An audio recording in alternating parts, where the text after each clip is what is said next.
we have this coronavirus that's shutting schools down. And what's happened is all of these companies have tried to elbow their way into the conversation with schools saying, hey, we're a remote learning tool. We're offering ourselves for free. Usually it's $200 a month, but now it's free.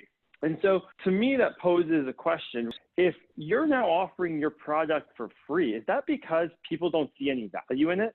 Is it because these customers, they don't actually need this perhaps, and they're not willing to pay for it?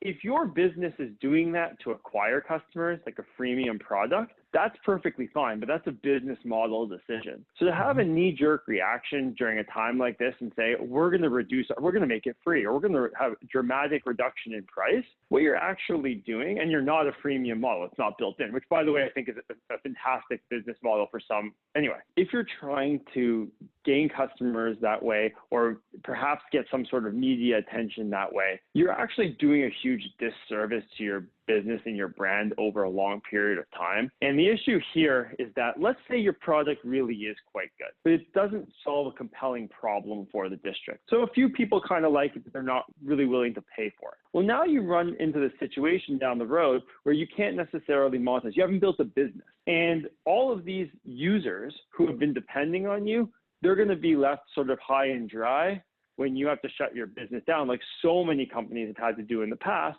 because they haven't actually created a business. And the main thing I want to drive home here is when we have a situation like we're facing right now, where there's going to be a recession, the economy is slowing down, pretty much grinding to a halt, you need to have the most sound business practices possible, not just in EdTech, but in general. And to me, that type of behavior is a sign of somebody who lacks business acumen and perhaps an amateur, and it's ultimately going to cost you, and it's going to be negatively impactful to schools, students, teachers, to whoever your users are.